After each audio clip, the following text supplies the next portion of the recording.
नमस्कार विद्यार्थी मित्रांनो, मी विशाल गवळे विकास अकॅडमी ऑफिशियल या आपल्या युट्यूब चॅनलवर आपलं सर्वांचं स्वागत करतो. तर जसं की आपल्याला माहिती आहे की कॉम्पिटेटिव्ह एक्झाम म्हटली की त्यामध्ये एक महत्त्वाचा टॉपिक येतो इंग्लिश या विषयामध्ये, तो म्हणजे सेंटेन्स स्ट्रक्चर. काय तो सेंटेन्स स्ट्रक्चर? तर परीक्षेमध्ये हा टॉपिक 4 ते 6 मार्कासाठी विचारला जातो. तर सर्व सेवा एमपीएससी, त्यानंतर तुम्ही पोलीस भरतीला तर नाही, पण एमपीएससी, सर्व सेवा किंवा कुठलीही कॉम्पिटेटिव्ह एक्झाम जर तुम्ही देत असाल ज्यामध्ये इंग्लिश हा विषय आहे, त्यामध्ये तुम्हाला सेंटेन्स स्ट्रक्चर हा पॅटर्न नक्कीच विचारतात. तर चला सुरू करूया आपण. सेंटेन्स स्ट्रक्चर मध्ये बघा किती प्रकार पडतात सेंटेन्सचे. तर देअर आर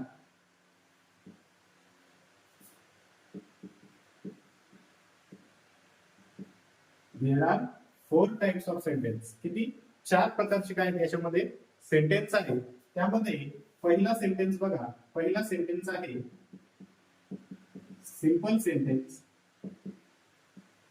ज्याला आपण म्हणतो साधे वाक्य. ज्याला काय म्हणतो आपण? साधे वाक्य म्हणतो. तर साधे वाक्यामध्ये काय आहे, काय नसतं, कसं ओळखायचं, त्यानंतर बाकीचे कसे ओळखायचे हे आपण समोर बघणार आहोत. अगोदर याचे प्रकार बघूयात आपण. सेकंड आहे बघा आपलं complex sentence, sorry compound sentence.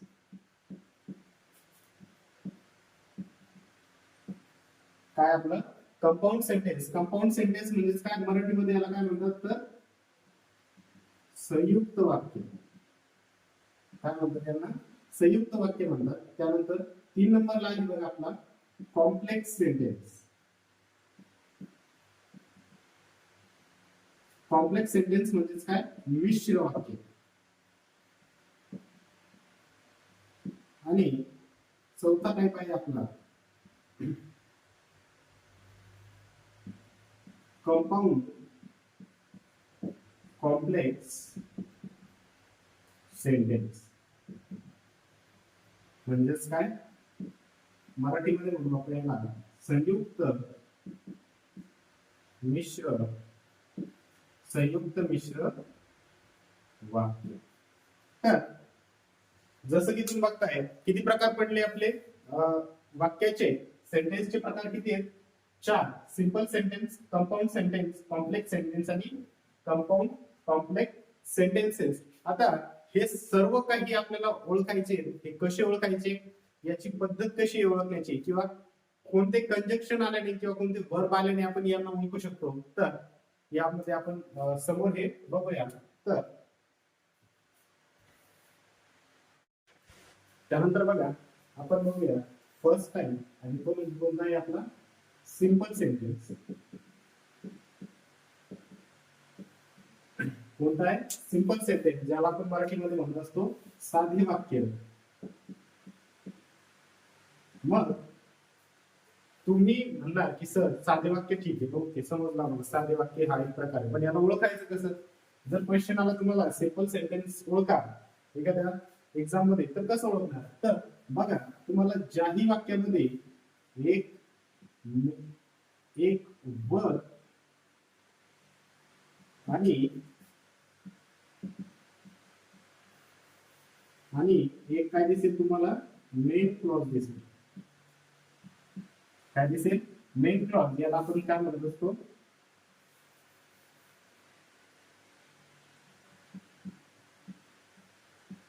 याला म्हणतो आपण उपवाक्य.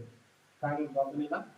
उपवाक्य म्हणत असतो क्लॉजला. तर बघा ज्या सेंटेन्स मध्ये तुम्हाला फक्त एकच वर्ब दिसतोय आणि एकच क्लॉज दिसतोय, तर ते सेंटेन्स कोणतं आहे तुमचं? Simple sentence. ठीक आहे, समजलं. वर्ब तर समजलं. वर्ब एक आली म्हणजे आम्हाला समजून गेलं की हे सिंपल सेंटेन्स आहे. पण क्लॉज कसा बघायचा? तर क्लॉज म्हणजे काहीच नाही. बघा आता मी एक्झाम्पल देतो तुमच्यासाठी. ही इज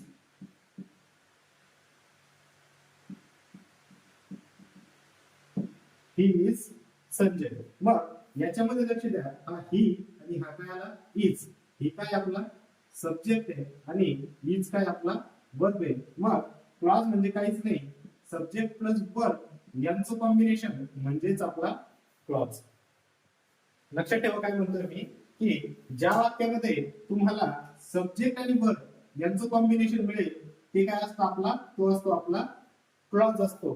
मग सिंपल सेंटेन्स ओळखायचं म्हटलं बघा, आता इथं काय आहे तुम्हाला काय सांगितलं गेलेलं आहे, एकच वर्ब पाहिजे. वर्ब किती पाहिजे आपल्याला, एकच पाहिजे. मग बघा ही इज संजय, मग वर्ब एकच आहे का या वाक्यामध्ये, तर आहे.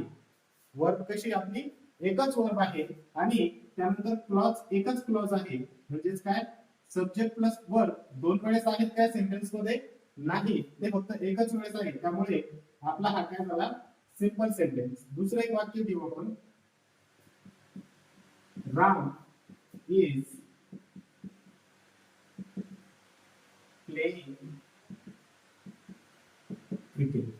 काय घेतलं आपण, राम इज प्लेइंग क्रिकेट, म्हणजे राम काय करतोय, क्रिकेट खेळतोय. तर इकडे लक्ष द्या, राम हा काय झाला आपला, हा झाला आपला सब्जेक्ट आणि इज प्लेइंग काय झाला, इज प्लेइंग हा काय झाला आपला verb. Helping verb plus main verb यांचा पण काय होतो आपला वर्ब तयार होतो. हा आपण फर्स्ट लेक्चर मध्ये सांगितलेला आहे. जर कोणी बघितलं नसेल, याच्या बेसिक कन्सेप्ट, वर्बच्या टेन्सच्या बेसिक कन्सेप्ट जर बघायचा असेल तर आपला सुरुवातीचा एक व्हिडिओ आहे, इंग्लिशची सुरुवात कशी करावी, त्या व्हिडिओमध्ये तुम्हाला याच्या कन्सेप्ट एकदम क्लिअर होतील. आणि मग इकडे लक्ष द्या, काय आपला सेंटेन्स काय, Ram is playing cricket. Ram is playing cricket म्हटल्यानंतर राम झाला आपला सब्जेक्ट, इज प्लेइंग झाला आपला वर्ब. मग सब्जेक्ट प्लस वर्बची आपल्याला या वाक्यामध्ये किती जोडी मिळतीये, एकच जोडी मिळतीये. म्हणजे किती क्लॉज आहेत आपल्या वाक्यामध्ये, एकच क्लॉज. किती क्लॉज आहेत आपल्या वाक्यामध्ये, एकच क्लॉज आहे. मग एक क्लॉज आणि एकच वर्ब जर आपल्याला वाक्यात मिळत असेल, वर्ब किती आहे, एकच आहे ना, या वाक्यातही एकच वर्ब आहे आणि या वाक्यात किती वर्ब आहे, एकच वर्ब आहे. मग वर्ब एक असेल आणि क्लॉज एक असेल तर आपला सेंटेन्स कुठला होतो, सिंपल सेंटेन्स. मग सिंपल सेंटेन्स ची व्याख्या जर तुम्हाला विचारली तर the sentence is consist only one verb. बरोबर आहे काय, the sentence is consist only one verb. त्यालाच काय म्हटलं जातं, सिंपल सेंटेन्स. ज्या वाक्यामध्ये तुम्हाला फक्त एकच वर्ब दिसेल, किती वर्ब दिसेल, काय सांगतो मी, एकच वर्ब दिसेल, ते वाक्य कोणतं होत असतं तुमचं, सिंपल सेंटेन्स होत असतं. त्यानंतर दोन वर्ब, तीन वर्ब, सॉरी एक वर्ब, एकापेक्षा जास्त वर्ब आल्यानंतर कुठलं सेंटेन्स होतं हे सुद्धा आपण बघणार आहोत. तर सिंपल सेंटेन्स कळाला. सिंपल सेंटेन्स काय, डे टू डे लाईफ मध्ये जे काही घडत असतं त्याच्यावरती एक साधं वाक्य ज्याला आपण म्हणू, ज्याच्यामध्ये काय आहे, it consist only one verb, त्याच्यामध्ये फक्त एकच वर्ब असतो. अशाच वाक्यांना आपण काय म्हणू शकतो, सिंपल सेंटेन्स म्हणू शकतो. जसं की आणखी आपण काही वाक्य बघूया. आता काय घेतलं आपण, राम इज प्लेइंग क्रिकेट घेतलं, I am teaching, I am teaching. मग आय एम टीचिंग, मग बघा आय काय झालं इथं, सब्जेक्ट झाला. एम काय झालं इथं, वर्ब झाला. एम काय झालं इथं, वर्ब झाला. सब्जेक्ट प्लस वर्ब यांची जोडी किती आहे, एकच जोडी आहे. म्हणजे हा काय, एकच क्लॉज याच्यामध्ये, क्लॉज पण एक, वर्ब पण एक. मग काय झाला आपला, हा झाला आपला सिंपल सेंटेन्स. एकच वर्ब एकच क्लॉज जर असेल तर आपला कुठला सेंटेन्स होत असतो, तो होत असतो आपला सिंपल सेंटेन्स. एकच वर्ब आणि एकच क्लॉज जर आपल्याला कुठल्याही वाक्यात मिळत असेल तर तो आपला सिंपल सेंटेन्स होतो. त्यानंतर अजून एक वाक्य बघूया आपण, ही इज रायटिंग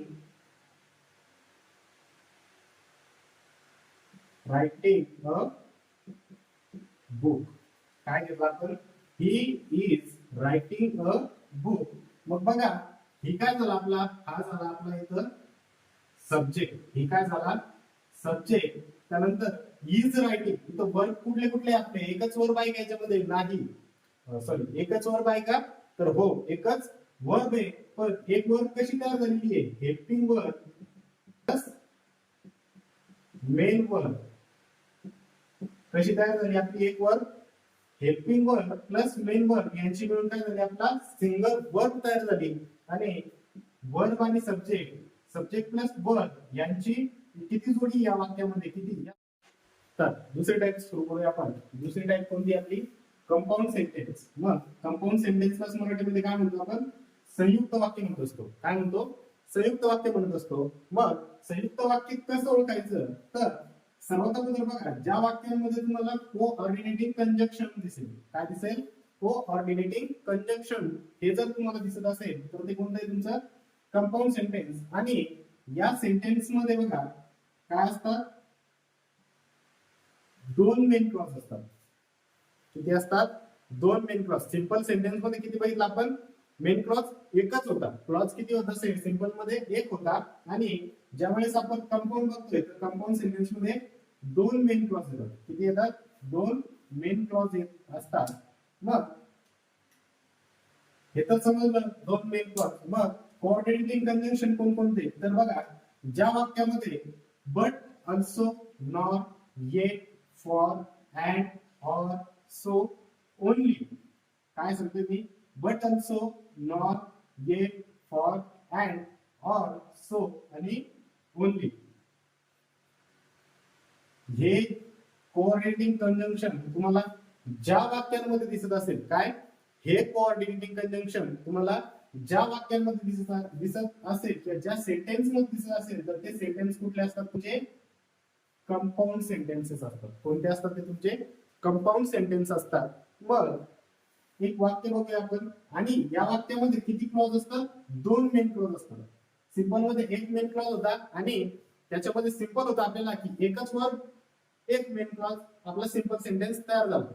याच्यामध्ये तसं नाही. याच्यामध्ये काय आहे? तुम्हाला कोऑर्डिनेटिंग कंजंक्शन आणि एकापेक्षा जास्त वर्ब येण्याची याच्यामध्ये शक्यता असते. आणि त्यानंतर दोन मेन क्लॉज येतात. काय येतात? दोन मेन क्लॉज. मग साहजिकच आहे, दोन मेन क्लॉज म्हटल्यानंतर वर्ब सुद्धा किती असणार? तुमचे दोन असणार आहे. मेन क्लॉज कसा तयार होतो? आपला सब्जेक्ट प्लस वर्ब यांचा या जोडीचा मिळून काय होतो? एक क्लॉज तयार होतो. मग दोन जर मेन क्लॉज आपल्याला वाक्यामध्ये दिसत असेल तर आपले वर्ब सुद्धा किती असणार आहे? या वाक्यामध्ये दोन असणार आहेत. मग बघा, आपण एक एक्झाम्पल बघूया.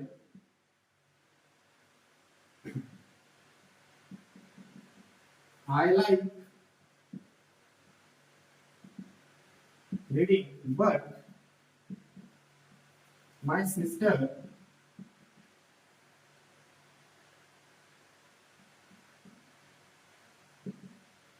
playing. किंवा आपण असं करू बघा, I like reading, but my sister like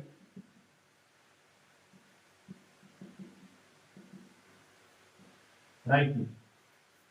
बघ काय घेतलं आपण वाक्य की आय लाईक रिडिंग. मग त्यानंतर नेक्स्ट टाइप बघा, कॉम्प्लेक्स सेंटेन्स. कोणता आहे आपण? कॉम्प्लेक्स सेंटेन्स, ज्याला आपण काय म्हणतो? तो मिश्र वाक्य म्हणतो. काय म्हणतो आपण याला? मिश्र वाक्य. अगोदर आपण काय बघितलं? पहिला बघितला सेंटेन्स, सिंपल सेंटेन्स. दुसरा बघितला आपण कंपाऊंड सेंटेन्स, म्हणजे साधे वाक्य आणि संयुक्त वाक्य. हे दोन बघितल्यानंतर तिसरा टाइप बघतोय आपण कॉम्प्लेक्स सेंटेन्स. मग कॉम्प्लेक्स सेंटेन्स काय सांगतं की त्यामध्ये असतं बघा सबऑर्डिनेटिंग कंजंक्शन. तिकडे कोणते होते? कंपाऊंड मध्ये होते कोऑर्डिनेटिंग कंजंक्शन्स होते. आणि इकडे कोणते? म्हणजे कॉम्प्लेक्स सेंटेन्स मध्ये subordinating conjunctions plus one main clause. परत बघा, क्लॉज किती आहे? एकच आहे. क्लॉज किती आहेत? एकच आहे. पण याच्यामध्ये काय दिसणार आहे आपल्याला? Subordinating conjunctions. मग सबऑर्डिनेटिंग कंजंक्शन्स म्हणजे कुठले कुठले? तर बघा, although, because, since, as, if, unless. त्यानंतर बघा, even though, so that आणि that. हे काय झाले आपले? हे झाले आपले सबऑर्डिनेटिंग कंजंक्शन्स. अजून खूप आहेत सबऑर्डिनेटिंग कंजंक्शन्स, आपण काही मेन घेतलेले. तर त्यानंतर बघा काय सांगितलं आपल्याला, कॉम्प्लेक्स सेंटेन्स जर तुम्हाला ओळखायचं असेल तर त्यामध्ये तुम्हाला सबऑर्डिनेटिंग कंजंक्शन्स प्लस काय पाहिजे? एक मेन क्लॉज पाहिजे. पण मेन क्लॉज यामध्ये पाहिजे. तर सबऑर्डिनेटिंग कंजंक्शन्स म्हटल्यानंतर कोणते कोणते आले? although, because, since, as, if, unless, even though, so that आणि that. हे झाले आपले सबऑर्डिनेटिंग कंजंक्शन्स. मग काही आपण उदाहरण बघूया. बघा एक्झाम्पल मध्ये फर्स्ट एक्झाम्पल बघा, I will go to the park if it stops rain. काय सांगते ते की जेव्हा मी पार्क मध्ये जाणार आहे, पण कधी, जेव्हा पाऊस थांबेल तेव्हा. आठवलं काहीतरी? जेव्हा तेव्हा जर तुमच्या वाक्यात येत असेल तर त्या वाक्यांना तुम्ही मिश्र वाक्य असे म्हणतात. हे मराठीमध्ये तुमचं व्याख्या याची आहे. काय बघा, जेव्हा तेव्हा, जर तर, हे वाक्य कुठले असतात तुमचे? मिश्रचे असतात. तर याच्यामध्ये फक्त काय, जर तर जेव्हा तेव्हाच्या ऐवजी काय वापरले जातात? Subordinating conjunctions. कुठले? Although, because, since, as, if, unless, even though, though, so, that आणि दॅट हे वापरले जातात. तर बघा काय म्हणतोय, I will go to the park if it stops rains. मग बघा कोण जाणार आहे? आय. आय म्हणजेच कोण झाला? आपला वाक्याचा सब्जेक्ट झाला. काय झाला? सब्जेक्ट झाला. काय करणार आहे तो? जाणार आहे. आय विल गो म्हणजे जाणार आहे तो. कुठे जाणार आहे? पार्क मध्ये जाणार आहे. हा काय झाला? आपला वर्ब झाला. हे ह्या दोघांना सोडून तुम्हाला वाक्यामध्ये अजून कुठला सब्जेक्ट दिसतोय का? अजून कुठला सब्जेक्ट आहे का वाक्यामध्ये? तर नाही. आणि त्यानंतर वर्ब दिसतोय का तुम्हाला एखादी, आणखी एखादी? तर नाही. तर काय सांगताय हे की वन मेन क्लॉज येतो. म्हणजे बघा सब्जेक्ट प्लस वर्बची जोडी किती वेळेस आली? एक वेळेस आली. किती वेळेस आली? एक वेळेस आली. आणि आपली पहिला नियम काय सांगतोय की सबऑर्डिनेटिंग कंजंक्शन आपल्या सेंटेन्स मध्ये असलाच पाहिजे. तर इथं बघा इफ हा सबऑर्डिनेटिंग कंजंक्शन आपल्या या सेंटेन्स मध्ये दिसतोय. मग पहिली अट यांनी पूर्ण केली. काय? Subordinating conjunction. दुसरी अट काय होती की एकच मेन क्लॉज असायला पाहिजे. किती क्लॉज असायला पाहिजे? एकच मेन क्लॉज असायला पाहिजे. मग एकच मेन क्लॉज असायला पाहिजे म्हणजेच काय? तर सब्जेक्ट आणि वर्बची किती जोडी असायला पाहिजे? फक्त वाक्यामध्ये एकच जोडी असायला पाहिजे. किती जोडी असायला पाहिजे? एकच जोडी असायला पाहिजे. आणि हे वाक्य आपली काय करते? या वरच्या दोन्हीही अटी मान्य करते आणि दोन्हीही अटी पूर्ण करते. त्यामुळे हे वाक्य कुठलं झालं आपलं? तर हे झालं आपलं कॉम्प्लेक्स सेंटेन्स. कोणतं वाक्य झालं? हे आपलं कॉम्प्लेक्स सेंटेन्सचं वाक्य झालं. त्यानंतर सेकंड बघा, since I had already eaten I wasn't hungry for dinner. काय सांगते ते की जेव्हापासून मी काय, since I had already eaten, मी अगोदरच खाल्ल्यापासून, काय, मी अगोदरच खाल्ल्यापासून, I wasn't hungry for dinner, मला डिनर साठी भूक नाही. काय सांगते ते? मी अगोदरच खाल्ल्यापासून मला डिनर साठी भूक नाही. मग हे वाक्य आपल्या या वरच्या दोन्ही अटी पूर्ण करता का आपण बघूया. तर बघा सर्वात अगोदर सिन्स. सिन्स हा काय आपला सबऑर्डिनेटिंग कंजंक्शन आहे. म्हणजे पहिली अट याने काय केली? पूर्ण केली. मग सिन्स झाला आपला सबऑर्डिनेटिंग कंजंक्शन. त्यानंतर आपल्याला वाक्यात काय पाहिजे? एक मेन क्लॉज पाहिजे. मग मेन क्लॉज साठी बघा आय. आय काय झाला? वाक्याचा सब्जेक्ट. या सेंटेन्सचा काय झाला? तो सब्जेक्ट झाला. आणि त्यानंतर आपल्याला पाहिजे वर्ब. मग वर्ब कुठली आपली? Had return.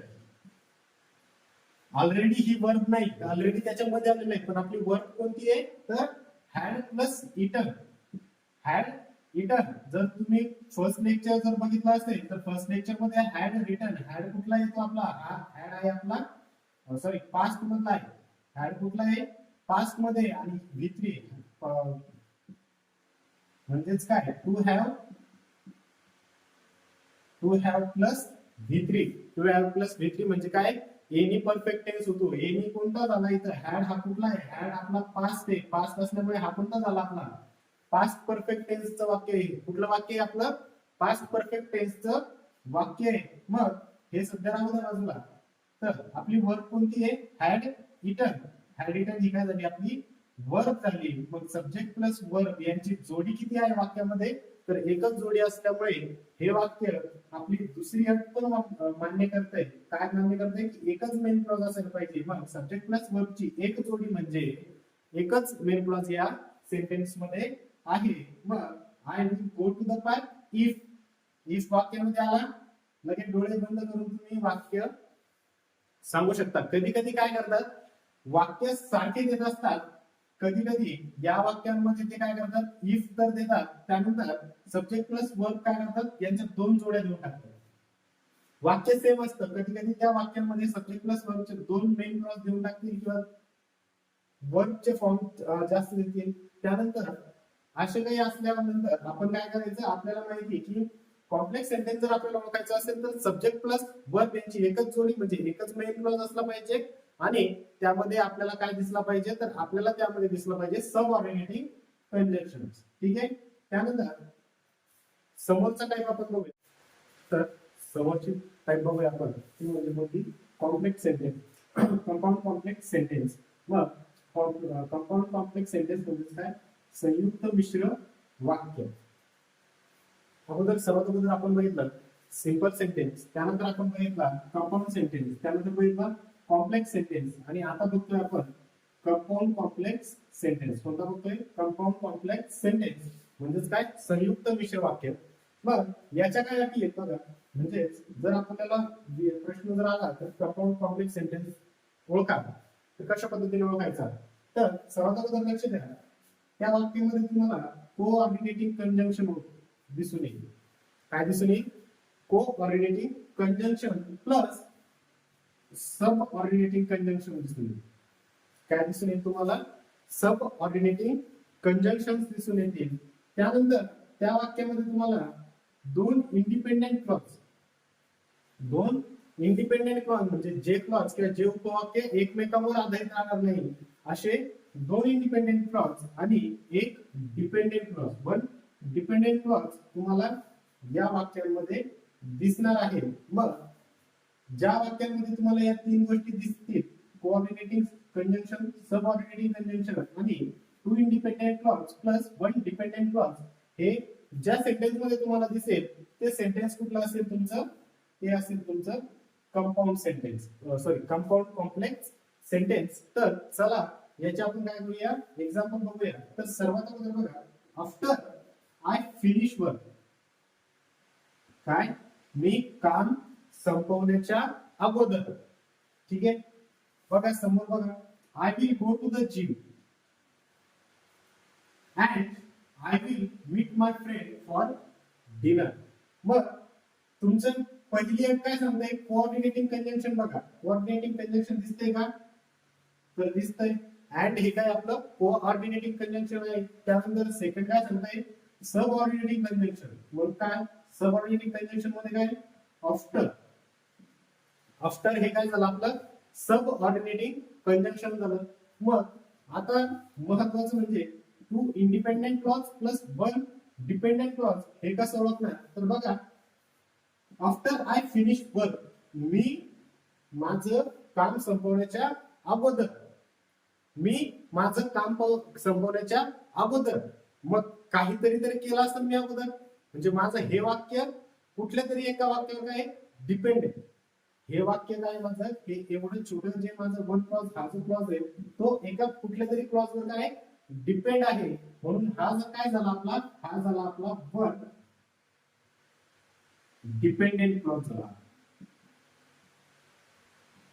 कुठला झाला, हा डिपेंडेंट क्लॉज झाला. मग समोर वाक्य बघा, I will go to the gym, मी जिमला जाणार. काय सांगतोय तो, मी जिमला जाणार. विल म्हणजेच काय, फ्युचर टेन्स तुमचा प्रेझेंट हे शो करतोय तो. मग काय सांगतोय, I will go to the gym, मी जिमला जाणार. मग या वाक्याला तुम्हाला वाटतंय का अगोदर किंवा नंतर एखाद्या वाक्याची गरज आहे म्हणून वाटतंय का, I will go to the gym, मी जिमला जाणार, काही गरज आहे का त्याच्या समोर किंवा पाठीमागे हे कुठल्या एका वाक्यावरती डिपेंड दिसतंय का तुम्हाला, नाही. हे तुमच्या वाक्याचं काय, पहिलं इंडिपेंडेंट क्लॉज झाला. त्यानंतर सेकंड बघा, I will meet my friend for dinner. मग मी माझ्या मित्रांनाही भेटणार, कशासाठी भेटणार, डिनर साठी भेटणार. मी माझ्या मित्रांना डिनर साठी भेटणार. मग याच्यामध्ये हा जो सेंटेन्स आहे, या सेंटेन्स मध्ये किंवा या क्लॉज मध्ये कुठल्या एका क्लॉजची गरज आहे का तुम्हाला की त्याच्याशी संबंधित हा क्लॉज असेल, तर नाही. हा इंडिपेंडेंट क्लॉजचं एक उदाहरण आहे. म्हणजे फर्स्ट इंडिपेंडेंट क्लॉज हा झाला आणि सेकंड इंडिपेंडेंट क्लॉज हा झाला. पण या दोघांवरती काय आहे, हे डिपेंड आहे. काय, आफ्टर आय फिनिश वर्क, माझं काम संपल्यानंतर मी जाणार आहे. केव्हा जाणार आहे? काम संपल्यानंतर. मग काम संपल्यानंतर मी काय करणार आहे? तर जिमला जाणार आणि त्यानंतर माझ्या मित्रांना जेवणासाठी भेटणार. हे झालं तुमचं पहिलं डिपेंडेंट. आणि बाकीचे दोन काय आहे, हे सेपरेट जरी तुम्ही सेंटेन्स लिहिले तरी तुमचा एक सेंटेन्स तयार होतो. म्हणून हे काय झाले तुमचे दोन इंडिपेंडेंट क्लॉज तयार झाले. मग हे वाक्य काय आपल्या ह्या पण अटीला पूर्ण करते. म्हणजे हा कुठला सेंटेन्स आहे? आपला कंपाऊंड कॉम्प्लेक्स सेंटेन्स आहे. कुठला आहे? कंपाऊंड कॉम्प्लेक्स सेंटेन्स आहे. त्याच पद्धतीने दुसरं बघा, although he was tired, John stayed up late to finish his project and he still managed to get to work on time. मग तो although he was tired, तो थकलेला जरी असला, काय तो थकलेला जरी असला तरी जॉन काय करणार आहे? त्याचा जो प्रोजेक्ट आहे तो फिनिश करणार आहे. आणि त्यानंतर तो काय करणार आहे? तो त्याच्या कामावर सुद्धा कसं जाणार आहे? वेळेवरती पोहोचण्याचा प्रयत्न करणार आहे. तो काय करणार आहे? तो थकलेला आहे तरी सुद्धा तो काय करणार आहे? तो थांबून त्याचा जो काही प्रोजेक्ट आहे तो पूर्ण करणार आहे. आणि नंतर तो काय करणार आहे? त्याच्या कामावरती पण वेळेवर पोहोचण्याचा प्रयत्न करणार आहे. मग यामध्ये बघा काय सांगताय? although he was tired, तो थकलेला असल्यामुळे काय? तो थकलेला